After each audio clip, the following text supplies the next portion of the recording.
Вести на Канал 8. Добар ден. Во Кочани минатата година се регистрирани најмногу диво изградени објекти. И покрај можноста за легализација, граѓаните се обиделе бесправно да направат доградба или надградба на веќе постоечките објекти или започнале да градат нови. Општина Кочани е шампион во источниот регион според бројот на регистрирани диво изградени објекти во текот на минатата година. Според податоците од Државниот завод за статистика, инспекцијските органи откриле вкупно 33 случаи во кои сопствениците се обиделе да изградат објект без да ја обезбедат соодветната документација за тоа.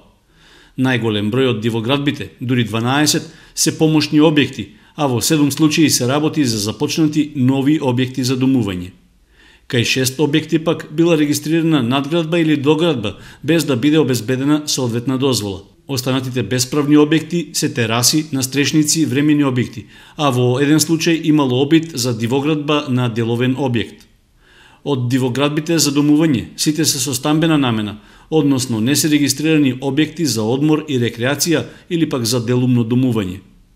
Веднаш по Кочани, најмногу дивоградби во регионот се откриени во Штип, вкупно 22, а потоа следуваат Берово со 16 и Виница и Пробиштип со по 14 објекти. Карактеристично за другите општини е што во најголем број случаи станува збор за доградби и надградби на постоечки објекти, а многу помал е процентот на градби што би служиле за домување или пак целосно нови бесправни објекти.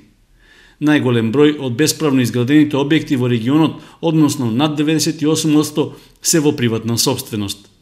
Бројките покажуваат дека и покрај олеснетите услови за легализација на дивоградбите и зајакнатите контроли и услови за бесправна градба, дел од граѓаните повторно се одлучиле на градежни активности без да обезбедат одобренија од надлежните служби. Таквиот тренд се објаснува со лошата материјална положба во која се наоѓаат семејствата и немањето финансии градбата на објектите да ја спроведат по регуларен пат. Советот даде едногласна подршка на проектот за асфалтирање на улицата Гоце Делчев во Оризари. Пари за негова реализација ќе се бараат преку програмата на Агенцијата за финансиска подршка на земјоделството и руралниот развој. Без многу дилеми и дискусии помина четвртата седница на Советот на општина Кочани, на која главна точка на расправа беше приоритетниот проект за асфалтирање на улица во населбата Оризари. Всушност и одржувањето на самата седница беше изнудено поради краткиот рок за аплицирање за добивање пари од Агенцијата за финансиска подршка во земјоделството и руралниот развој. Се работи за главна Кејска улица во населбата, лоцирана на левата страна од Оризарска река, со чие комплетирање ќе се реши инфраструктурното поврзување со Кочани. Дел од оваа улица, значи Гоце Делчев, во должина од некои си 340 до 400 метра почната, значи тампонирана, има ставено и речињаци, значи тоа е до завршна фаза каде што треба да се реши проблемот со атмосферската канализација, со водоводната канализација, така да дел од овие средства ќе бидат искористени за тој дел, а се надевам дека и со овие средства што ќе бидат одобрени од Агенцијата за финансиска подршка во земјоделието и руралниот развој, ќе се искористи да се направи целата улица до фабриката. Со оглед на важноста од реализација, советникот Митев побара од своите колеги да го поддржат проектот, без разлика на која политичка опција и припаѓаат. Таквата поддршка дојде и од опозицијата. Ние ќе гласаме позитивно, ќе дадеме согласност бидејќи станува збор за интерес кој што го имат граѓаните од нашата општина, посебно од населбата Оризари. Советниците побараа од локалната самоуправа почесто да аплицира со проекти за финансирање од државниот буџет, при што да се има предвид и бројот на корисниците кои ќе имаат корист од нивното реализирање. Исто така беше речено дека освен овој, слични вакви проекти за финансиска подршка треба да се поднесуваат и за останатите селски населби во општината.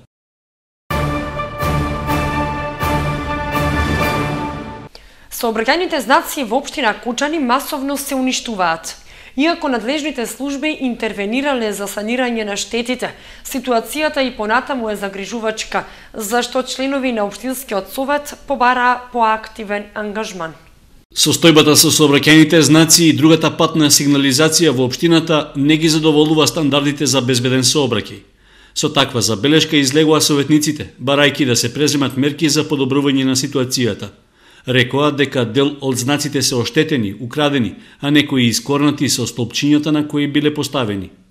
Освен тоа, недостасуваат и сообраќајни обележја на повеќе сообраќајници во дел од новите населби во градот. Непоставени сообраќајни знаци или тие веќе што се поставени сообраќајни знаци на многу улици во градот не се, значи тие се тргнати, уништени, не се поставени нови знаци. Во новата населба Бејрут, каде што од тие попречни улици до ден денес нема поставени сообраќајни знаци. Од општинската администрација се согласија дека појавата на уништување и крадење на сообраќајната сигнализација е загрижувачка. Иако се распишуваат тендери за набавка и замена на оштетените и украдени знаци, состојбата не може преку ноќ да се подобри. Ние направивме попис и распишан тендер, сега во моментот се спрема тендер за распишување за набавка на нови сообраќајни знаци. И тоа сакам да кажам дека 120 сообраќајни знаци во општина Кочани се украдени од местата, не само како сообраќајни знаци, и дури и држачите на сообраќајните знаци. По завршувањето на тендерот за набавка на нови сообраќајни знаци, на сите места каде тие се уништени или недостасуваат, ќе бидат обновени. Од општината беше упатен повик до граѓаните, доколку забележат уништување на сообраќајната сигнализација и другата урбана опрема, тоа да го пријават кај надлежните служби и органи. Полициската станица Кучани и Оделението за безбедност на патниот сообраќај со апел до граѓаните да се отстранат хаварисаните возила и градежен материјал од јавните површини, за да не се прибегне кон законски санкции. Полициската станица Кочани и полициското оделение за безбедност на патниот сообраќај им соопштуваат на граѓаните од градот Кочани дека од вршењето на секојдневните контроли од страна на униформираните полициски службеници на улиците во градот е констатирано дека од страна на поединци се уште на одредени улици има оставени нерегистрирани и хаварисани возила, трактори, приколки, механизација, градежни материјали и огревни дрва, што е спротивно на Законот за јавна чистота и Законот за безбедност на сообраќајот на патиштата, со што воедно се загрозува и нормалното и безбедно одвивање на сообраќајот. Затоа апелира до сите граѓани кои имаат оставено возила или градежни материјали на јавните површини, во најкраток можен рок истите да ги отстранат од јавната површина, а оние кои имаат огревни дрва, истото да го направат во законски предвидениот рок од 5 дена, затоа што полициската станица и полициското оделение за безбедност на патниот сообраќај во соработка со комуналниот инспектор и комуналните редари ќе започнат со зачестени контроли над улиците, а воедно и преземање на потребните законски мерки.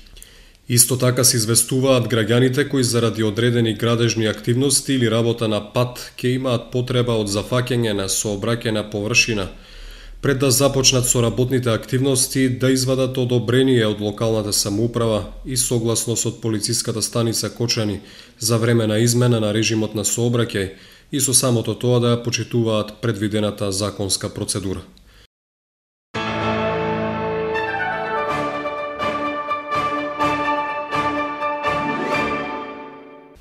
Општина Зрновци започнува со реконструкција на нисконапонската електродистрибутивна мрежа.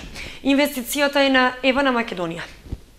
Ке се реконструира нисконапонската електродистрибутивна мрежа во општина Зрновци. Со тоа градоначалникот Блаже Станков очекува да се надминат проблемите со електронапојувањето, што се јавуваат поради дефекти при невреме.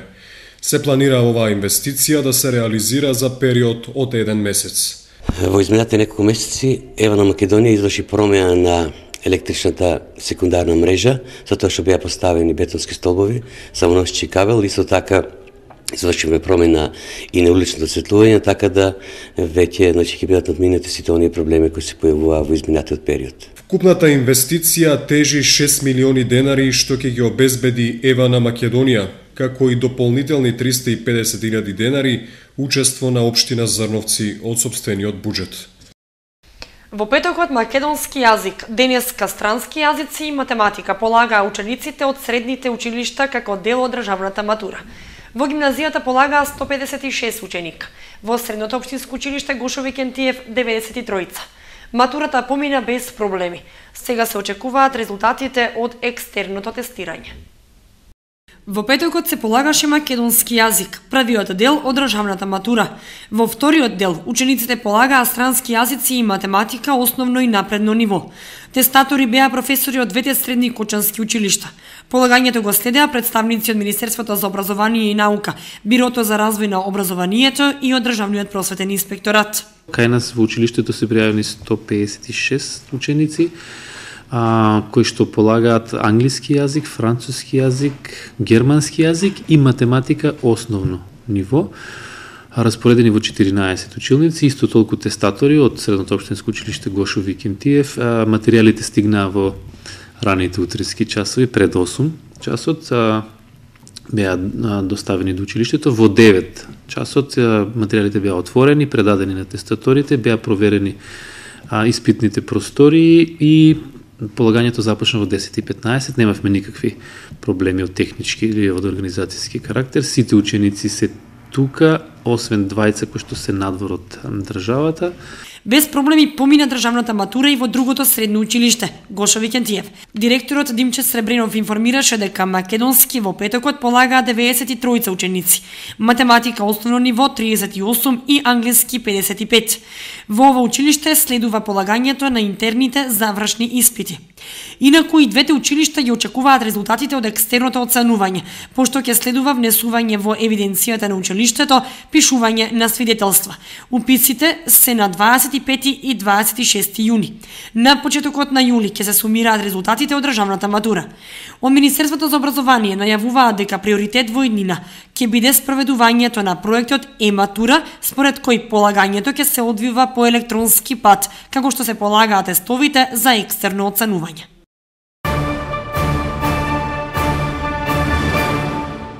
И попратени 2 или 3 покани од страна на училиштата, одреден број ромски деца не се запишаа на училиште во прво оделение. Кочанските училишта мака мачат да ги приберат ромските деца кои се евидентирани во списокот според определената реонизација. Има и такви кои не се пријавени ниту за примање вакцина. Кочанските училишта секојдневно соработуваат со службите во оделот за вакцинација во Кочани. Информациите од терен се дека има ромски деца кои се на списокот на училиштата да појдат прво оделение, а ги нема на списокот за вакцинација. Тоа значи дека не ги примиле сите дози на потребни вакцини. Има две варијанти, велат од кочанските училишта. Оние кои не се запишале во прво оделение, или се иселени од државата, или нивните родители не сакаат да ги запишат во училиште. На ниво на општина има вкупно 47 деца роми кои годинава треба да тргнат во прво оделение. Според реонизацијата, најголем број се евидентирани во основното училиште Малина Попиванова. Од вкупно 36 ромски деца според евиденцијата на училиштето се запишале 19, а 17 се уште не. Некои од нив, велат од стручната служба на училиштето, ги има во училишниот список, а во списокот на оделот за вакцинација не се пријавени.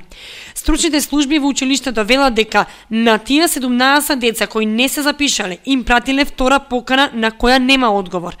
Третата ќе биде лично доставена до врата, затоа што голема е веројатноста да се иселени од државата. Во основното училиште Свети Кирил и Методи до ланската година реонизацијата не се почитуваше, со тоа што не се запишуваше ниту едно ромско дете. Годинава ситуацијата е сменета и во прво оделение се запишале 8 деца роми од улицата Славчо Стојменов во Ромското мало, информираа од училиштето. Во основното училиште Раде Кратовче од вкупно евидентирани 18 се запишале 7 деца роми, а во Никола Карев годинава на списокот се евидентирани само 3 ромски деца и толку се запишани. Од училиштата потсетуваат дека за секое непочитување на законот за задолжително основно и средно образование следуваат казни. За родителите кои нема да го пуштат своето дете на училиште, ќе мора да платат казна во висина од 1000 евра.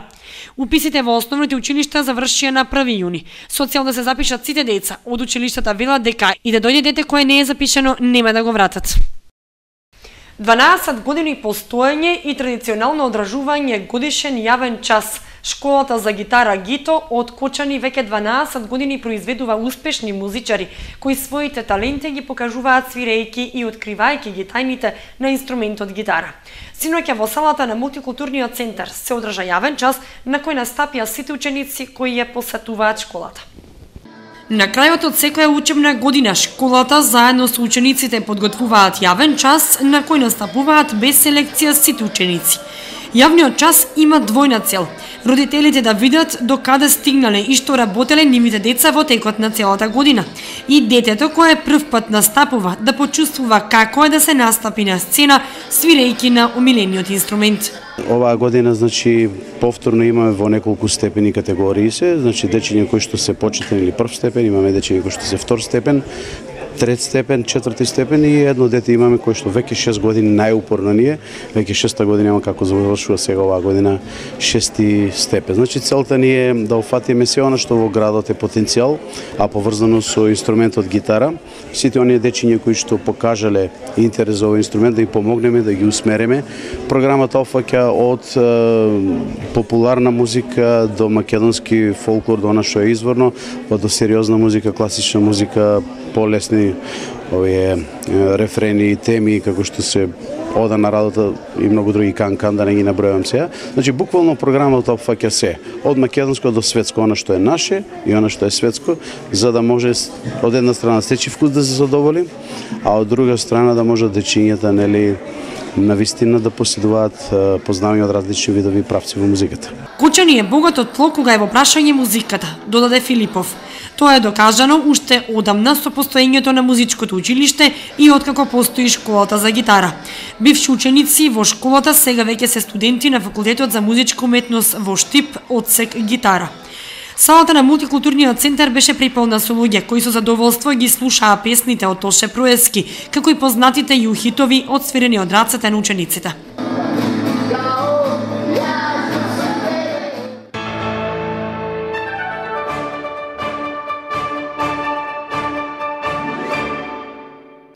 Ева на Македонија ги известува граѓаните дека ќе има прекин во снабдувањето со електрична енергија во Кочани. Без струја в среда 12 јуни ќе останат корисниците од улиците Велко Влаховик и Киро Кекенски.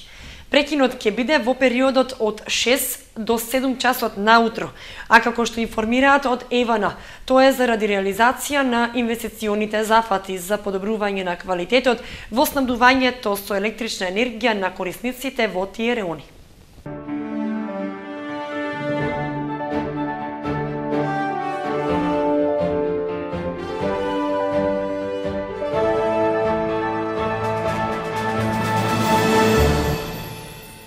Успех на Друштвото за гимнастички спортови Кочани на државното првенство во Б-лигата во Битола со освоени 6 први места. Следниот викенд се одржува првенството во А-лигата. На државното првенство во Б-лигата Друштвото за гимнастички спортови Кочани го представува 15 гимнастичарки и 7 гимнастичари, како и 3 екипи во женска и една во машка конкуренција. Кај помладите пионерки Нина Тасева го освои второто место, додека Јана Николова беше првопласирана во конкуренција на постари пионерки. Кај јуниорките прво место исто така освои Изабела Стаменкова, додека Драгана Симеонова беше второпласирана. Кај сениорките најголем успех оствари Емилија Стојановска, освојајќи го првото место. Христина Анастасова беше второпласирана, а Радмила Станчева третопласирана. Јуниорките го освоија екипното прво место, додека сениорките прво и второ место. Во помлади пионери Димитри Спасов го освои второто место. Кај постарите пионери Давид Арсов дојде до третото место. Меѓу јуниорите најдобро пласирани беа Стефан Зафиров, кој го освои второто место, и Филип Стоименов, кој беше третопласиран. Јуниорите екипно беа првопласирани. Предстојниот викенд во Битола ќе се одржи државното првенство во А-лигата.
Вестите на Канал 8 завршија. Ви благодариме што бевте со нас.